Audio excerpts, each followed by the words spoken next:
Delke Brereton, this is the real spiel. How you doing? Oh, we got a lot to talk about today. Isn't it going to be exciting? Man, good morning to everybody. To the Cyclops is in the building. Earth, wind, fire, spirit. Holla at me. Please support the page. Remember, there are some merchandise that we have on the page that's been attached to the page, and would love for you to take a look at it. We got some really nice merch out here. But hey, before I even get started, I have an unboxing. The Spice Man came through in the building. I went on and I said that I'm still having a little bit of my fruit in the morning, but I came on and I said that, I'm in America and I can't find curry.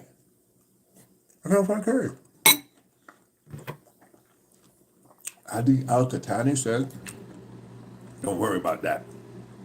All the way from Pasadena, California, we are doing an unboxing of the Spice Man's curry. Okay, I'm gonna tag him on here. He sent me a sample. He sent me an email and said, hey, watch it now. Take it easy with that curry, young fella. And the other spices he sent. So we're gonna unbox this, right? He sent it to me in a very nice box, little nice box. And I'm going to unbox for you guys to see the Spice Man's curry. Okay, go on my community page. Al-Katani the Spice Man came through with the curry. Okay. The spice of life. Curry powder. Let's see what else is in this box. Okay, let me put this right here. Again, it's very nicely packed. Great packaging. Okay, pure ground garlic powder. Pure ground garlic powder. These are good sizes too. Like, this is gonna last a minute. Like, this ain't going away right now. That's enough curry for me. Good 3 months of curry there. Lemon pepper seasoning. You know you Americans love this lemon pepper. Healthy grand rising to you, Catherine. Yvonne Gentle, garlic pepper. Yes, what do you mean? Garlic pepper, the man saying, yes. Lemon pepper seasoning. I showed you that already, the garlic pepper. I don't think I've ever had garlic pepper. I had lemon pepper, but I never had garlic pepper. Because I asked him to send me some pepper. But you know, I wanted the pepper sauce. Trinity people want to have Cajun seasoning pepper. Right? For those who like that Cajun on your chicken, on your wings. Right? So you see right there? I'm going to show you I should show you the grains of how these things look. Right? These are some serious things. Okay, what else I got in here? Last but not least, okay, and a nice, that's Cajun. This one is cayenne pepper. 8 ounces of the cayenne pepper. Man, I appreciate this brother. He's been such a great supporter to this channel. He's always the man who is saying, add to the war chest. Again, you have your buttons, your support buttons if you want to send us a gift, if you want to help support the channel. Absolutely supports me and all the initiatives that are taking place, especially out here in my new destination out here in the United States of America, and going to be doing some great things with Shiloh. I've launched into a new life of philanthropy. This is my new life. It'll take me to the end of my days. For those who don't understand what that exactly means, it means that I've left secular employment. I've stepped out into my calling 100%. I did what Abraham did. I left some things behind. I left mother and father and stepped out into a completely new country. I felt that if I had to be a voice of change in America, I had to be here. So I'm here. As a Canadian, I can stay in America for 6 months legally, just in case DeSantis and his people are listening. I can stay in America for 6 months. My passport is stamped until the month of October. My hope is that I get a green card while I'm here. I have the capacity to do that as well. Um, so I have a church or churches that are discussing of bringing me on full time and establishing my green card with that church organization. Just to explain that to people, there's two types of visas. There's an R1 visa. It's a 30-month visa, and then you can renew it, or you can get a straight green card as a member of that church, or as a special um, executive. As a special executive, you can also get a green card if you can prove that nobody else within America can do the job and do it the way that this man or woman can do it. And in saying that, I am the prize, and nobody can do me like me. And I think that this is a season that God has called me for. This is my season, and I believe I will allow my voice to be a voice that has to be reckoned with in the world. I truly believe that. So I'm here. I'm in the United States of America. It was a little bit of a secret, but that secret is not going to stay long. And I'm here fulfilling my calling. 6 months here. I'm going to be a visitor, and then during the course of that period of time, hopefully I will be firmed up as a legal alien of the United States of America. Okay, so support a brother. I'm here, and currently in the state of Michigan, in the city of Detroit, traveling to Chicago on the 23rd to see the Counselor General, to see Rabbi Fumier, and have a conversation about what's taking place in Israel from the perspective of the Black Hebrew perspective, and from the Jewish perspective from the Counselor General. So these things are big, and there's on the table. So here we go. Let's jump into our conversation of today. And God bless you, Al Katani. I appreciate you, brother. I appreciate everybody who supports this channel and supports me. If you need mechanisms of how to support me, PayPal is the easiest. For those in Canada, it's email transfer, Del K. Brereton, Glorious Churches at Gmail also is an email transfer from Canada. I don't have PayPal. I don't have Cash App yet because I'm not an American. I did open an American bank account, but my phone is still Canadian, therefore Cash App does not work. I believe Zelle does, but Cash App doesn't work. So I don't have a Cash App for you yet, but I'll figure everything else out. But there's mechanisms here to give. To be a member is really the best way that you can support. But definitely that membership thing takes a month to come around. So if you want to, there's mechanisms. Please inquire, and I'll get that to you. So let's have a conversation right now. Did you see the new? Okay, this before I even get to the main thing that's on the tag here. Let's talk about Ja Morant, okay? I know that's not that. I'm told you I got a few things to talk about today, but I want to talk about Ja. I want to talk about Ja Morant, and for those who don't know who he is, he's the star basketball player of the Memphis Grizzlies, one of the greatest NBA athletes that has ever come into the NBA. Next to Russell Westbrook, I love my almond milk, by the way, in the morning. I love my almond milk. But next to Russell Westbrook, probably the most athletic point guard the NBA has ever seen. Him and Russell, it's a toss-up at any given day as to who is the most athletic point guard you've ever seen in your life. Ja Morant is in the conversation. All right, a lot of guys too, D Rose, but definitely Ja is in the conversation. So when you look at what his life has been, this kid came out of nowhere, went to basically not a very exciting university, but he made it exciting, and came on the scene as the second pick in the NBA draft, picked up by the Memphis Grizzlies, and immediately started to demonstrate that he was one of the best players in his draft class and in one of the best point guards that the NBA has ever seen. What has happened to him recently is Ja has been highly criticized for his party life, for his life outside of basketball. And, what's taken place recently is that he flashed a gun on Instagram during the season and he was suspended. He took some time away from the game. He said he's seeking help and all these kind of things, and and he was highly criticized. People said, is that really, are you really that remorseful about your behavior, Ja? Or are you just saying that because you were supposed to? However, it seemed like he realized that was stupid.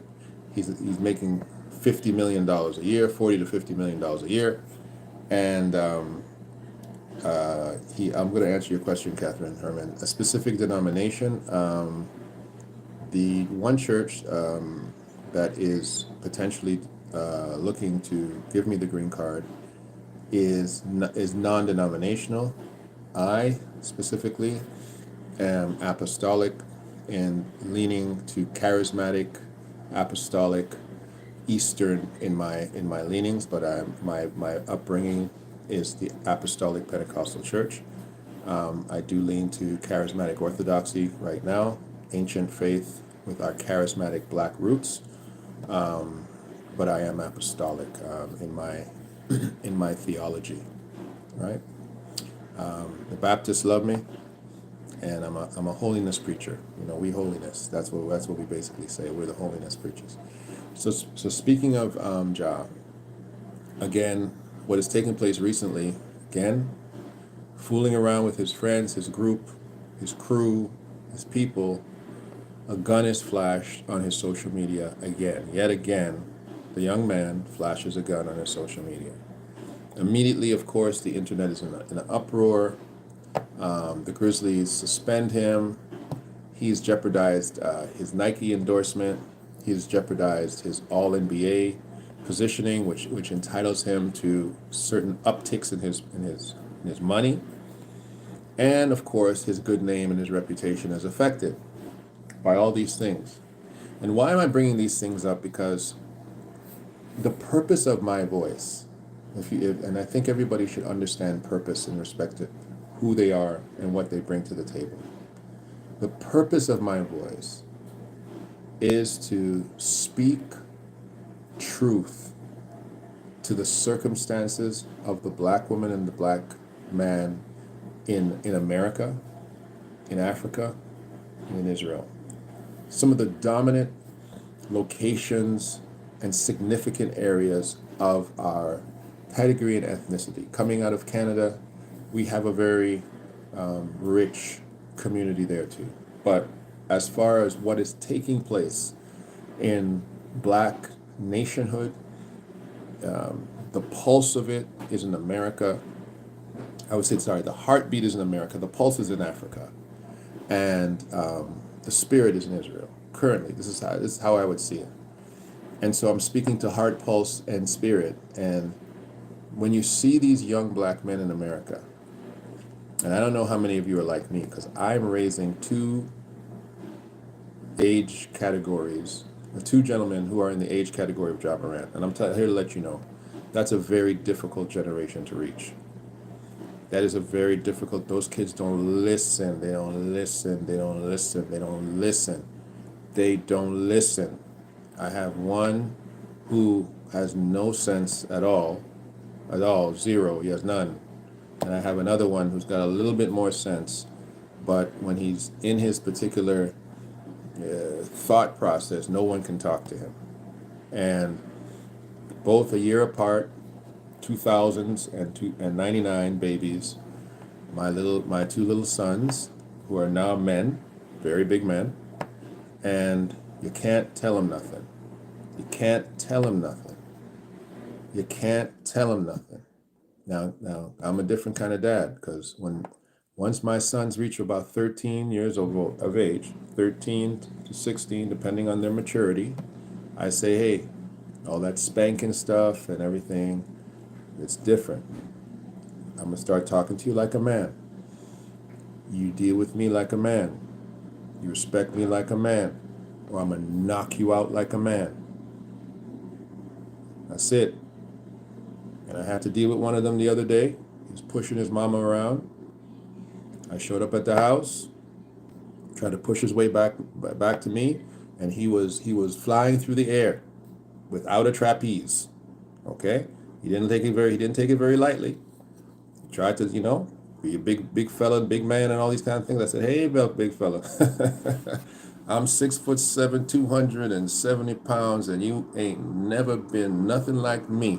I'm from the ghetto. You never knew the ghetto. I'm lifting weights with one arm the size of you, big fella. He's 6'5", about 180 pounds. That means one arm could handle him. And he didn't like it. He didn't like it. But guess what? He couldn't do nothing about it because you ain't gonna be pushing your mama around, pushing past me. You can say anything you want. Just don't put your hands on nobody. And he had some choice words for me, and he still has some choice words for our family.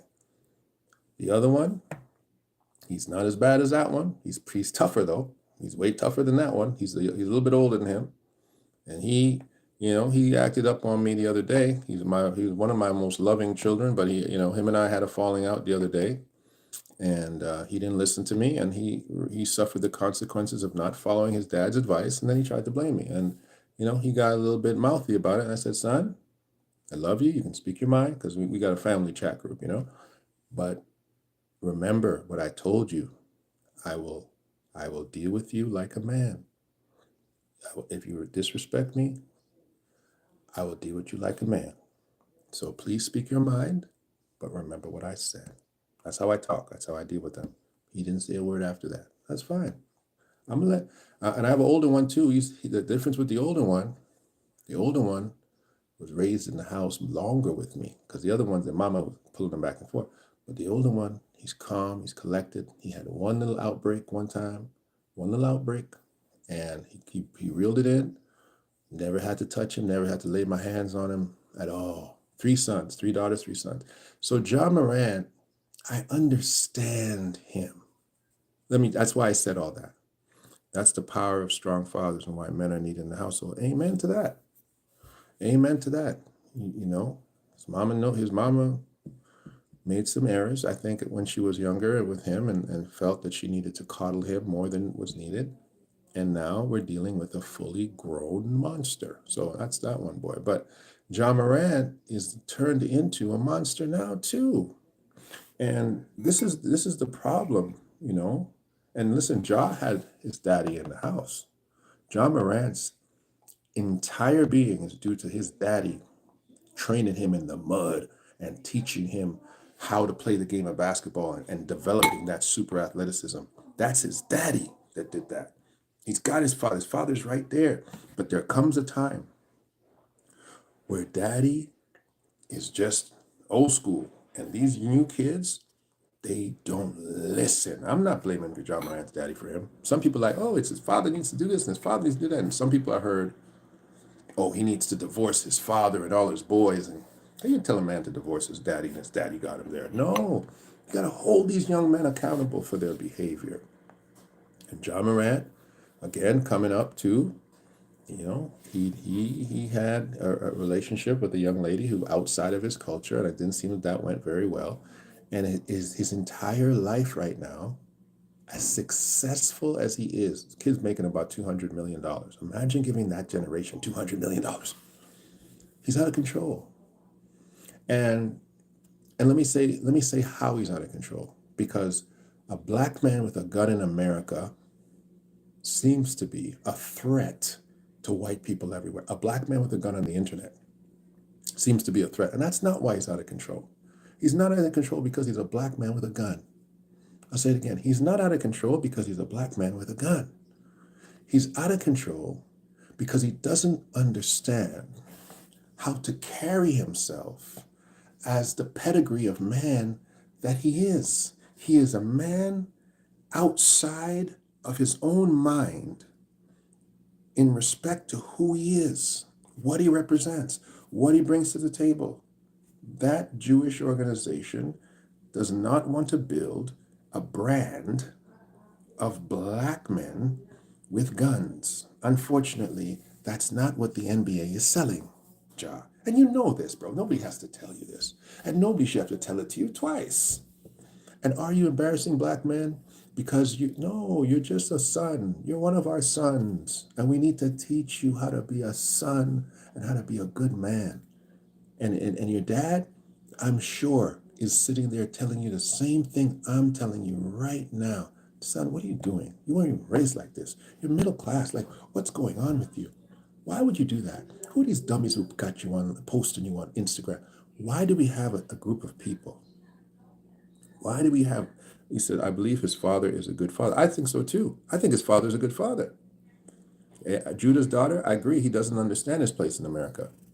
And when we say his place in the front as a leader, not that he has to know his place.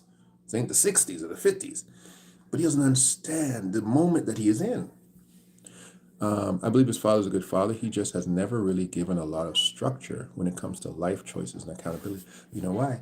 Because any one of us, if you gave me $200 million at 22, 23 years old, I would have destroyed myself, probably. Like, so, yeah, he is completely out of control. And this is what I want to say, that why do we have this generation of kids that are quicker to solve, to help, than to video? We have everybody up there. I saw this fight the other day where this young girl, these two young girls were fighting. One girl was clearly way stronger than the other girl, grabbed her by her hair, spun her in a helicopter. And every single person, men and women, are videotaping this. Nine to 10 people videotaping this young girl getting pummeled.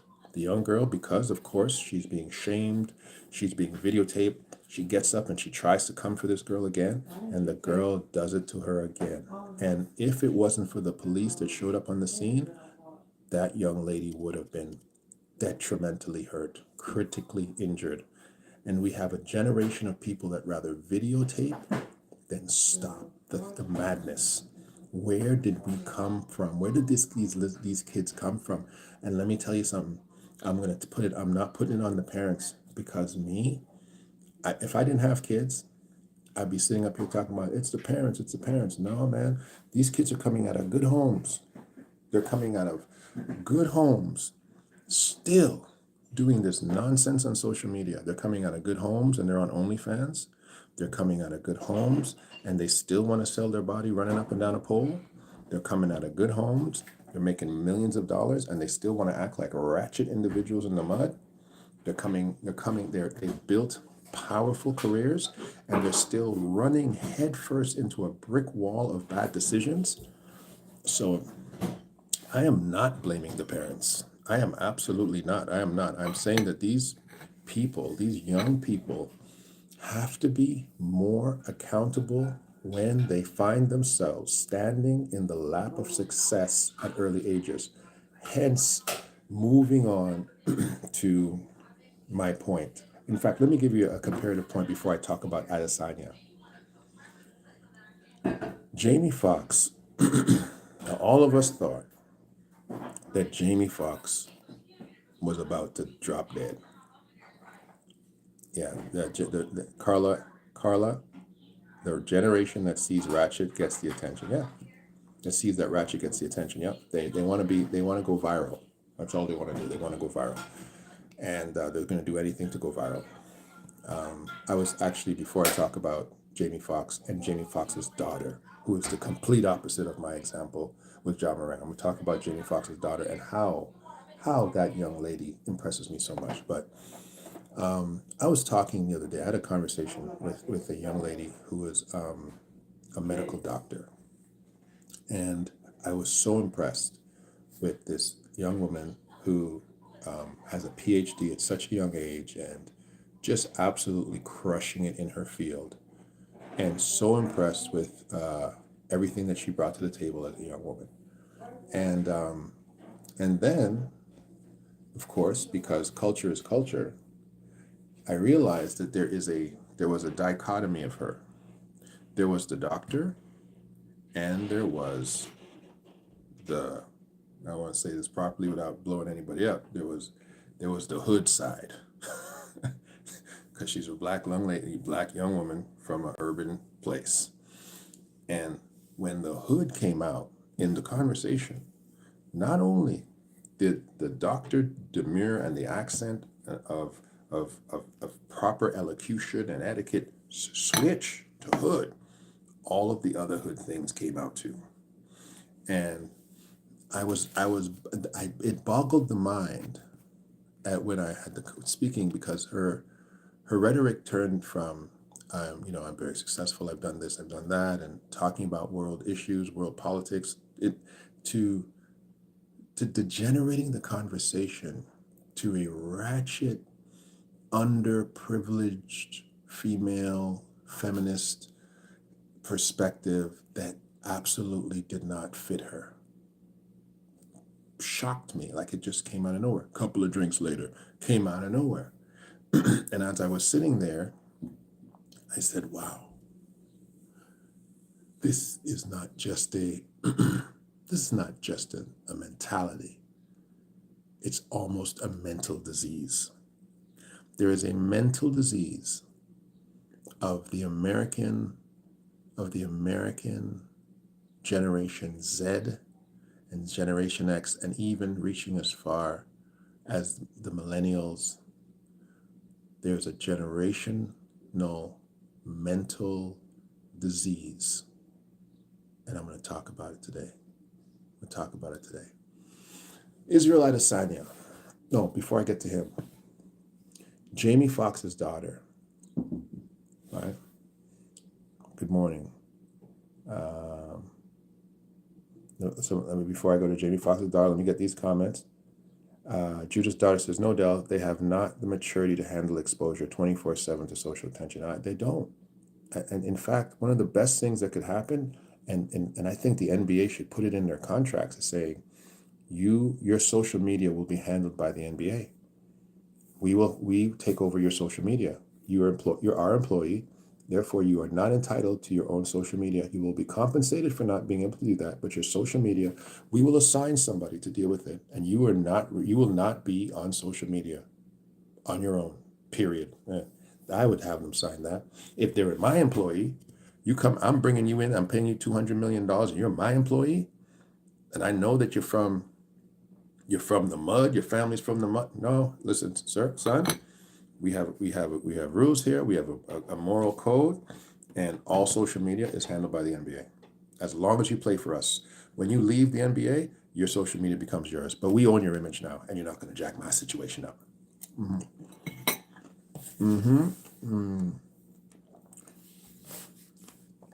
I believe the schooling system team with technology is a lethal combo.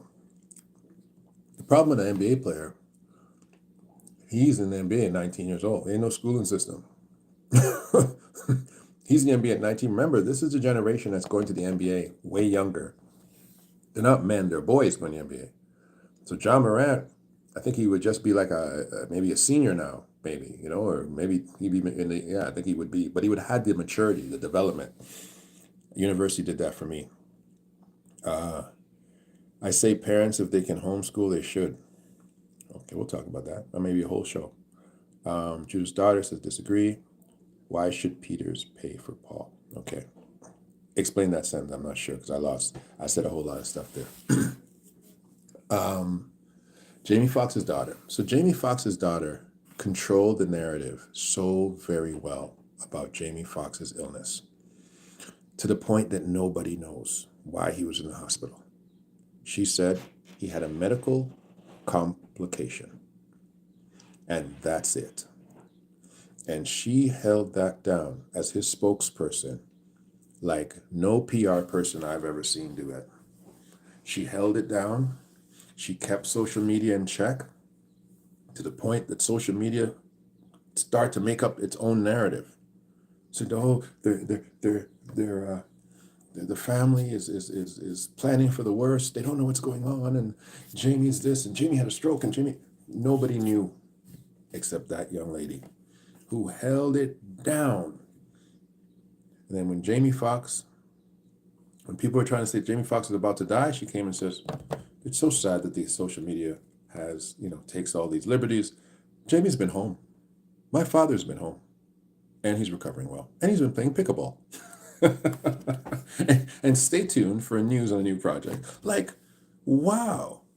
They believe they know and not saying anything more.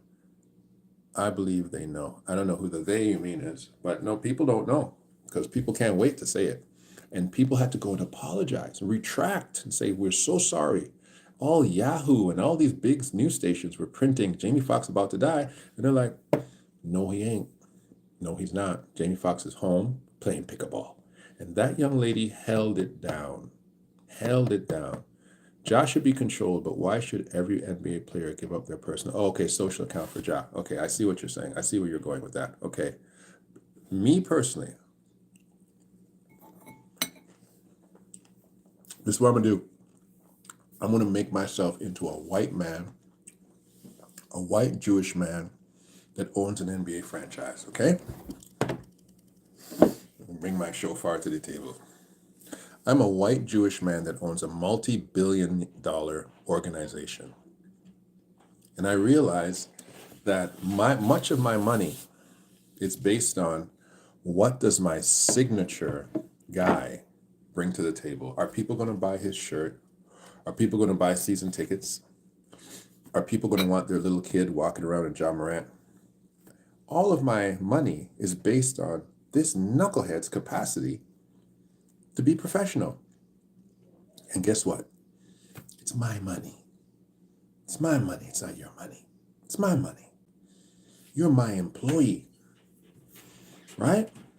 Everyone here knows very well that you can't go on your social media and say crazy stuff because your employer hears it, you're going to get sacked, right? You know that. We know that now, right? Social media has come to the place where it's like, oh yeah, you can't get out there and just say anything, boy. Your employer finds that stuff to be like, this doesn't line up with our corporate standards. We're going to have to let you go. Boom. We know that. All of us know that. Therefore, it is my prerogative as an owner to control your image. Even more so, Adam Silver, the old Jewish man, sit back there and say, we've given him millions of dollars. We've given him a lot of liberty. It's time to take it back. It's time to take it back. Let's go have a conversation with the collective bargaining agreement or whatever they call the union. Hey guys, this is what we want. We want an NBA controlled social media for every player. You're affecting all of our money. You think Ja Morant's not affecting somebody else's money? Absolutely he is. Absolutely he is. Ja Morant is not just affecting Ja Morant, right? There is a butterfly effect of every time an NBA player, a black NBA player, does something negative, that trickles down the line to affect everybody. So Ja Morant's overall effect on somebody's money is quite legitimate. It's quite legitimate. If Nike stops making particular sneakers, like it affects stuff. Like, do we have to understand it? If he's a brand. He's not just him. So to me, as a white Jewish man who doesn't care a damn, because I'm going to own this team for years. Ja Morant's just one guy. And he's going to be done in 10 years, and I'm going to go pick up another slave, and I'll make that slave total line too. I'm a generational owner. I could care less about what these little black kids in the community think about me controlling their social media. So from that perspective, I don't see how that's not going to be something that these guys consider. I would. I absolutely would. Listen, there's no black parent in here. No black parent in here. If your son is acting up, carrying on, your little son, I want to play my Xbox. You're gonna go you're gonna say, oh yeah, I'm gonna turn your internet off. Boom, you ain't playing nothing. No internet for you. Done. Finished. Come on. We would do that as parents. We would tell that kid, you can't be on social media no more. Your social media days are over. How about all those videos we saw, little black girls, right? And I saw some great dads in that scenario, and I apologize because some of y'all ain't gonna like it. But I saw twerking on social media, and she doing her twerk, and that black father comes home and or sees that video and he puts it right back on social media, he goes, show them what you, tell them what you, I shouldn't have been twerking on social media. Whap! Say it again. And he tore their behind to pieces on the same social media that they were twerking their behind on. Tell me, if you are an individual in a position of power who your employees affect your money, and they can go on social media and detrimentally overnight sabotage your brand, they lose their rights. I would take those rights away. I'd say that's my right as an employer. If you don't want it, you don't have to work here. That's just me. Let me see. Let me see. Ja could be controlled, but why should everyone be played? Yep, I agree. Everyone is so intrusive. His family has every right to cover him and keep his situation sacred. As I'm talking about Jamie Foxx there, I understand. You have to protect your loved ones from unwarranted negative energy. And my point there is that his daughter handled it fantastic. A young girl who had the ability to know how to manage social media on behalf of her father. To me, I'm like, that's a boss. That's a boss. That's a young girl I can trust with my legacy. Whew, she impresses me so much. You are penalizing the entire group for one individual. I absolutely am. I am, because I would think that one individual affects me as a group, because the NBA is an NBA family. So yes, I agree. I agree it's extremely biased. I believe it's unfair. I agree that it's terrible. It has to happen. But on the context that this is a money making machine, because that's what the NBA it's a way to print money. I'm not letting one guy stop my money. And only what Ja Morant is. Ja Morant is the modern day Allen Iverson. Ja Morant is the modern day Allen Iverson. And Allen Iverson, we know how much he affected everybody. Ja Morant is not in a vacuum or a bubble. There's going to be other kids saying, I want to be just like Ja. Ja could do it. Ja got away with it. I'm going to be just like Ja. And I tell you right now, more people want to be Ja than Kyrie. Because people levitate to the negative, to the ratchet, to the free, to the lack of control. More people want to be him than want to be Steph. Unfortunately, that's just the unfortunate way of human condition, right? Ja is an example of, I can make it and I don't have to change my behavior. I don't have to be disciplined. I don't have to be a man of character or integrity. I can just be out there in the streets having a great time with my boys. Everybody's with us and we can do what we want. Pow, pow, pow, pow, pow. That's what Ja represents. So if I'm an NBA owner, I'm saying, we got to kill that now, because there's going to be a whole lot of them coming in afterward, and we ain't going to be able to control them at all. Just like I told you about trying to control these knucklehead sons I got. I understand, Catherine. And nobody wants to be controlled, right? Nobody wants to be subject to somebody else's control. I agree with you, 100%. But I'm saying, if I was white people, would Ja Morant inspire me to give you more autonomy? Or would he inspire me to control you better? That's all I'm saying. That's all I'm saying, right? And it's not always about white when you get to these levels, because it becomes about classism. And then it's like the black man is controlling you the same way the white man would, because what he's trying to control, the semi-mighty dollar. So it's one of those things. I haven't even got to Adaysana yet. Hey, Judah's daughter, I disagree with my reasoning. Okay? I disagree with my reasoning. But it is a byproduct of how people think when people do things like this. I disagree with my reasoning. But my reasoning is sound. But I wouldn't want it either. I wouldn't want to be affected by Ja. I wouldn't want somebody to control my social media either. I 100% understand you. I agree with you. But what happens when the less dominant group gets out of control, what happens? What does the dominant group do? They control you. This is off topic. My son went to college for criminal justice 4 years, graduated, went in before the pandemic, and George Floyd graduated. He's having second thoughts. Cops are hating. Yes. And I agree with your son 100%. So this is what I would say to you. Tell your son, buckle down and apply to law school. Just take one step further, young fella. You've already got your criminal justice 4-year degree. Buckle down and apply to law school. Simple.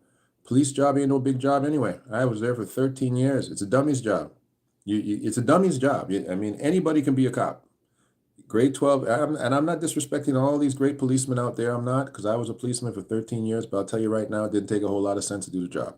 Yes, you can have a great mind and do the job, and you can have a not so great mind and do the job. So if your son has the kind of mind that allows him to go and get a 4-year criminal justice degree, because most cops only need a high school diploma, you tell that young man, go the extra mile. Go the extra mile and go to law school and figure out what you want to be in life. Become a crown attorney, or in your case, district attorney. Take that route. Go further, right? Don't just become a cop. You didn't need to go to criminal justice for 4 years to become a cop. That's what I would say. What does my son do? What does my son do? Okay, so I answered that question, right? Was that you? Yep, I answered that question from Julio from Denver. He just doesn't know what direction to go. Well, that's it. Law school.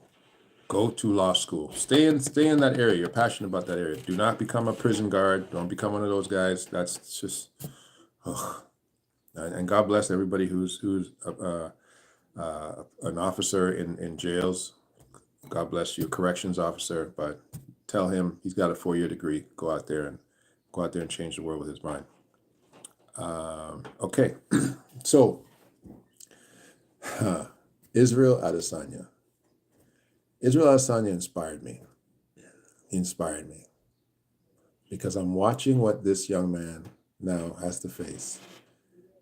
He has a young white girl who's his girlfriend, not his wife, who is saying that now, because he's such a famous and prosperous MMA fighter, she's breaking up with him, and she wants half of his wealth because she was there for him, this white young lady. Remember, Israel is an African, but he's Ghanaian. I believe he's Ghanaian or Nigerian. I'm not sure. I thought he was Ghanaian. I think he's Ghanaian. And this young white girl, looks like she's an American white girl, says that she deserves half of his money as his girlfriend now, not his wife, as his girlfriend. She deserves half of his money because she supported him. She wants half his wealth. So why he inspired me, and this story inspired me, is that this is a case of a white woman seeking reparations from an African. I was like, oh, here's my story. Here's my conversation today.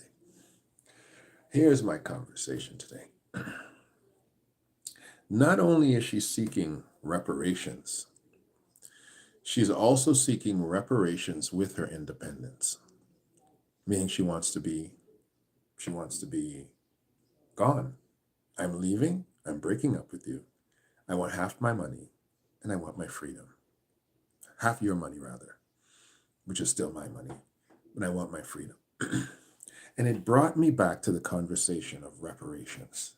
I was also looking at Dr. Umar, and Umar, I think a day ago, posted something about Dr. Phil of Oprah's invention and Oprah's circle. We know Dr. Phil says that reparations would be a disaster, that giving Black people reparations would be a disaster. I don't know the context of it. This is where Umar picked up.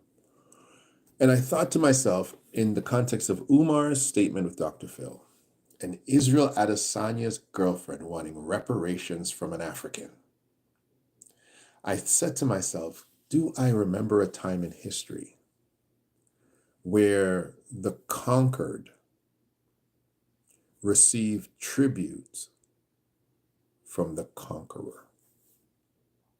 Do I remember a time in history where a conquered people or nation received tribute from the nation that conquered them?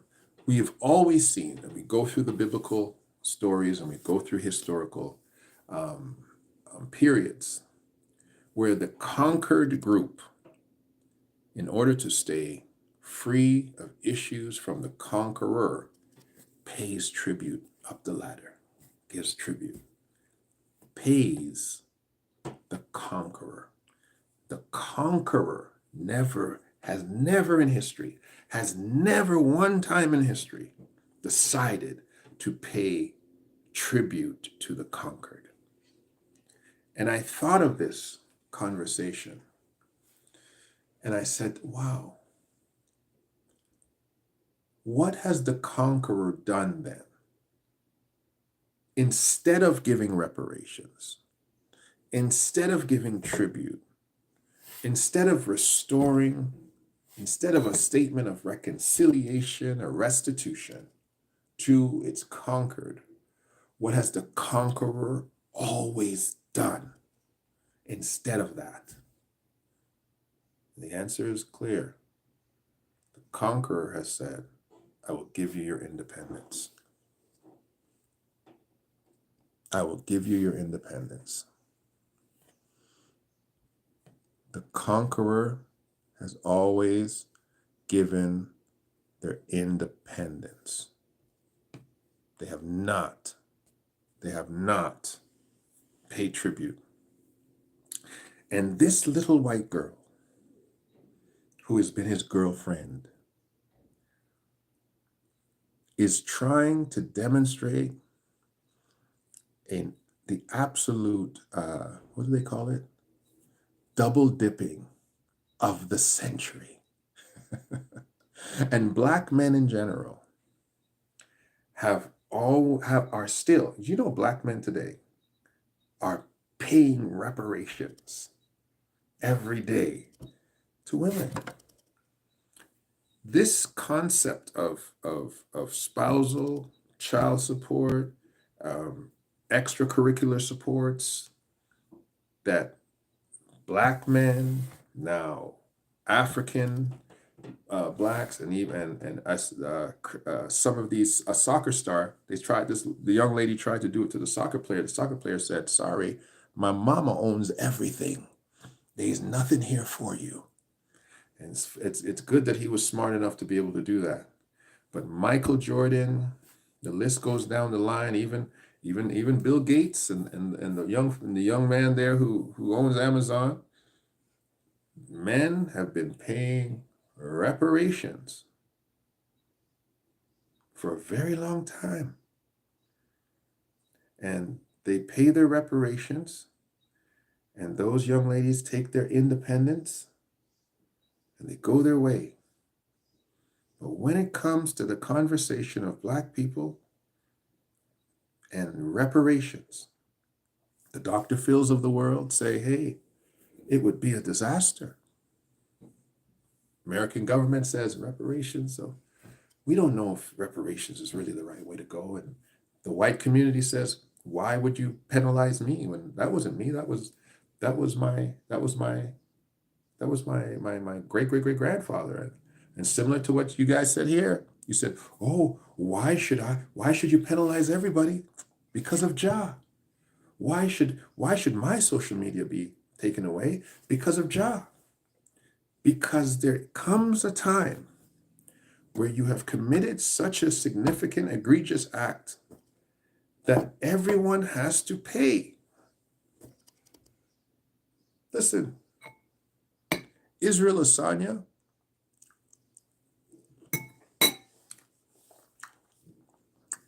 I won't give you odds on it, but I'll bet you $1 American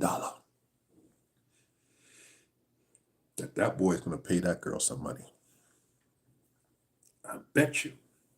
Because it has become case law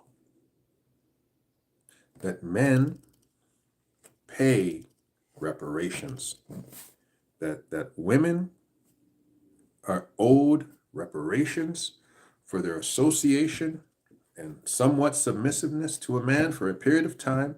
Because submissiveness could be giving a child, being a wife, or other scenarios. And in this case, simply being his white girlfriend.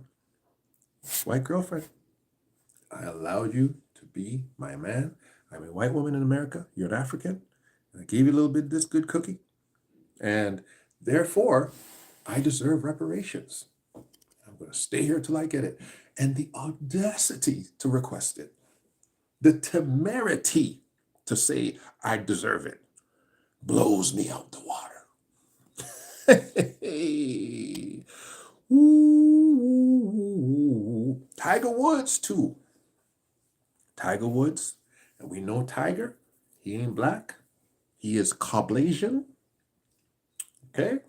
The second he said that, every blasted thing that happened to him he deserved.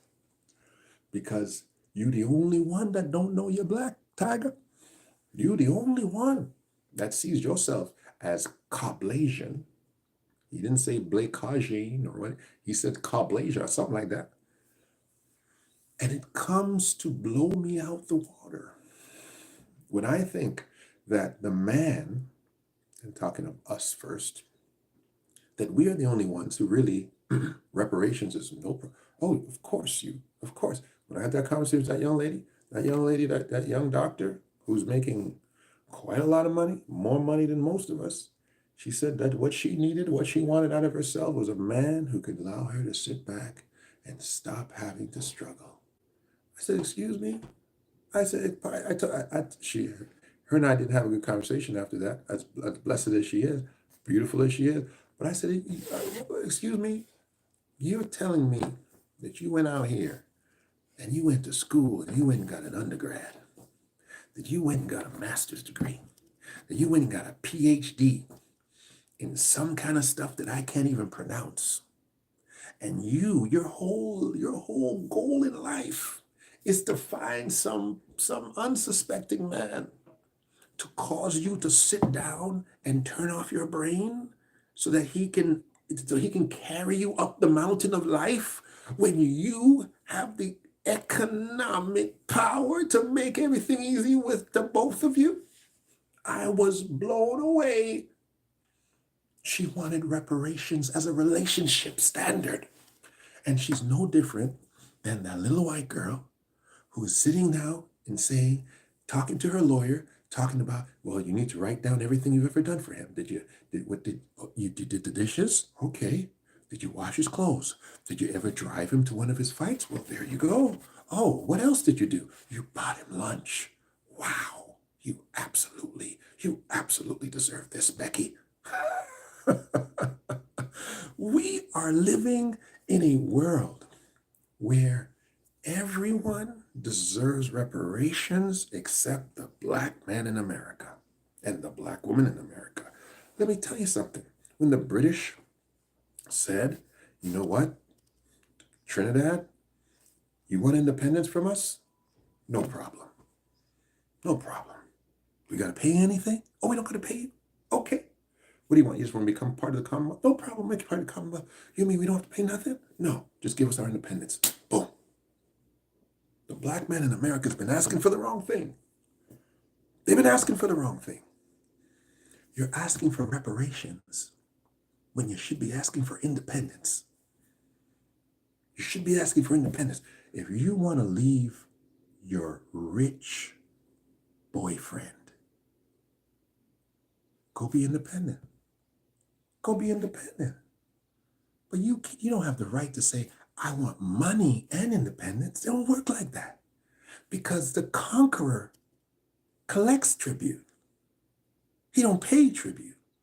And if you want to be a participant in the conqueror's amenities, sit your behind down, be submissive, and say, I'm happy to be here. I'm happy to be in your life. I'm happy to be part of this great country. Oh, I can't drink from that water fountain. Well, that's okay, boss. Where can I drink from? Okay, well, I'm gonna be over here drinking. But if you don't want that, well, boss, I'm gonna need you to pay me for all of the mental anguish of having me drink water out of that water fountain, boss, because That water fountain looked nice too, boss. Well, boss, you let me eat, but you didn't let me eat in the main part of the dining room. I had to eat in the back, boss. And so you want boss to pay you for your mental anguish. And you're right. You deserve something for that. But guess what? The conqueror doesn't pay tribute. He's not going to pay you tribute.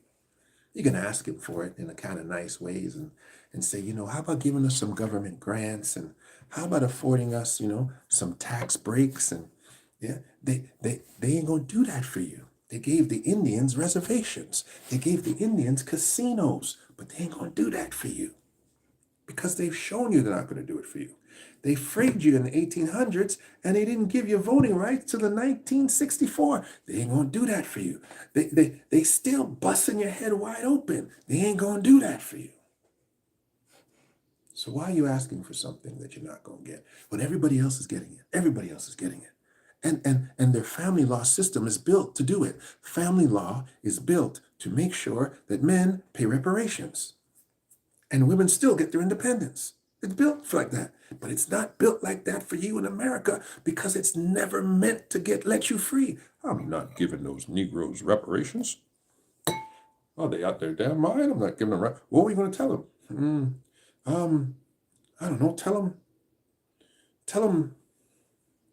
Tell them something. I don't know. Give them basketball or something. Let them play baseball. Hey, that's what we should do. Let them play baseball.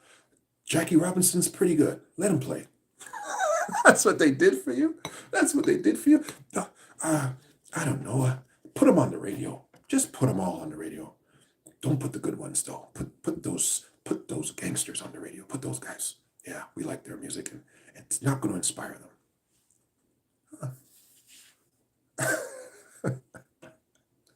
I've come to this country, and ladies and gentlemen, I have such a different perspective because, it's like I say this all the time. There's guys that smoke weed, right? They smoke weed in their own car, right? And after they smoke weed in their car, they go in to get the car cleaned out and they air it out and they spray stuff in the car and everything. And they drive and they don't smoke weed in the car for a few weeks. And then they're like, yo, bro, what you doing? Man, I'm going down here. Do you want to come with me? Yeah. Spin by, pick me up, sit down in the car. Boy, you been smoking weed in here? No, bro, I haven't smoked weed in this car for a long time. You can still smell the weed.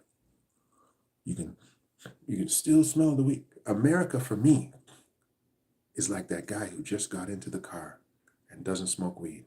I'm the guy that's got stepped into your country, and I came from a country that we ran everything.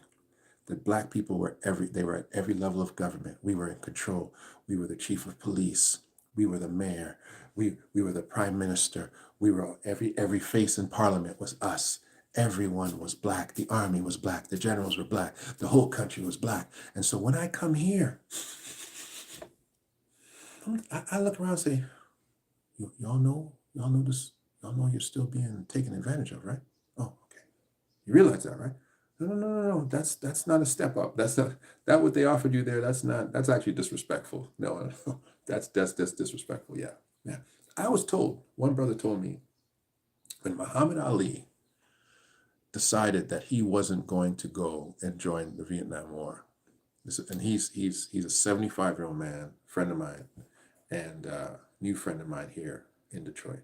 And he said to me, we thought he was crazy. We're like, what? Why are you making us look bad? Like, who do you think you are? And Muhammad Ali, Negro, your name is Cassius Clay. Just line up like the rest of us. Let them check your genitals and let them decide whether or not they're sending you to Vietnam just like they're doing to us. Who do you think you are, Negro? He, as a black man, said that's how his people looked at Muhammad Ali. That's how they saw him at that time. They saw him as some kind of guy. Why are you bucking the system trying to make us look bad? We're just trying to do what the white people are telling us to do, and we're trying to be good Negroes. Be a good Negro with us, Cassius. Stand in line. Israel Adesanya is the newest representation of the unfair legal system of common law, of British common law, that will descend on his life, because Becky the Negro Slayer will receive her reparations. The black man and black woman in America have to make a real serious choice. What's the choice? I'm going to give you 10 seconds to think about it as I drink more of my almond milk.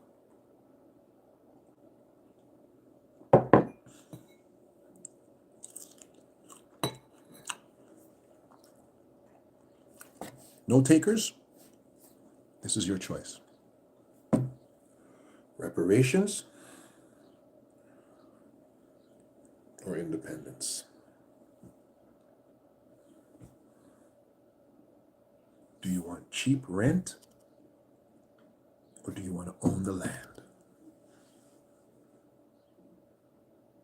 That is the conversation that you need to have. So, does the common law, the British common law, allow for an injured party restitution? It absolutely does.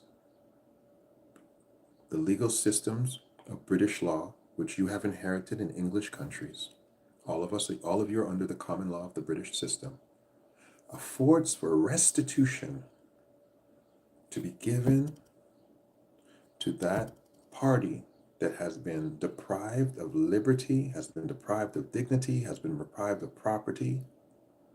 It affords that to you. It is built into that system. However, that system was not built for you. Because when that system was built, you were not an individual, you were property.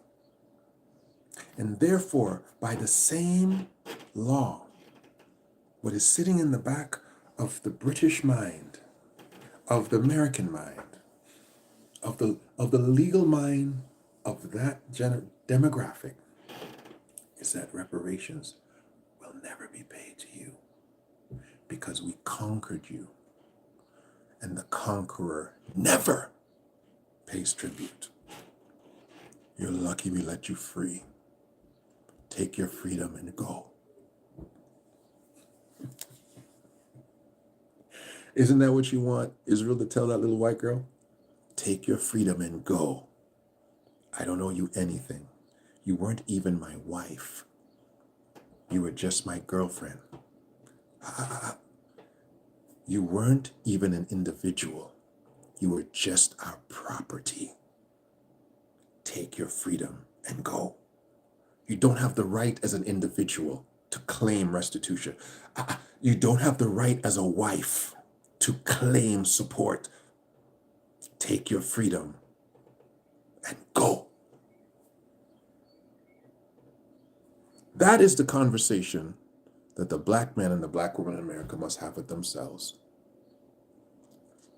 Should I be given reparations? Absolutely. We absolutely should. Will I be given reparations? Has a conqueror ever paid tribute to the conquered? Ever? Some of you might say, well, Germany is paying reparations to Israel. Germany was conquered. NATO beat the crap out of them. That's why NATO was created, to make sure no Hitler's ever created. Germany didn't decide out of the goodness of their heart, we should just help these Jews. No. NATO beat the smack out of them and said, we're going to set you guys back up, but this is what we're going to do. We'll put some Jewish people up in here. Well, you're going to, yeah, you guys sit down here and churn out some money and kick it over here. And yeah, they're going to pay. We're going to make them pay. Germany was conquered. No conqueror has ever paid reparations to the conquered in history. It doesn't take place. So therefore, that's why you've been waiting for reparations that long. This is Del K. Brereton.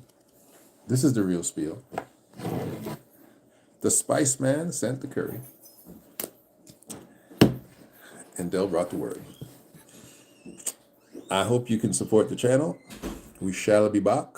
Please remember, we're going to be having great conversations in the future. Another great book to pick up, as I mentioned, Reverend Walter Arthur McKay, You won't know what I'm talking about half the time unless you read Reverend Arthur McKay's book. Take a look at it. And I would be remiss to come here this morning and not to give you some scripture. Let me give you some scripture. Okay? Isaiah 53. And I say it like this because I've given you something and I'm going to ask you what Isaiah has asked. Who hath believed our report? Verse 1. And to whom is the arm of the Lord revealed? For he shall grow up before him as a tender plant, and as a root out of a dry ground. He has no form, nor comeliness. Hallelujah. And when we shall see him, there is no beauty that we shall desire him. He is despised and rejected of men, a man of sorrows and acquainted with grief. And as we hid, as it were, our faces from him, he was despised, and we esteemed him not. Surely he has borne our griefs and carried our sorrows, yet we did esteem him stricken, smitten of God, and afflicted. But he was wounded for our transgressions, and he was bruised for our iniquities. The chastisement of our peace was upon him. And with his stripes we are healed. The only reparations you're getting, the Messiah has given them to you. Let's get our independence. Let's get our independence. Say it with me. Let's get our independence. God bless you. This is Del K. Brereton, The Real Spiel. Shiloh Institute. Stand up. Talk soon.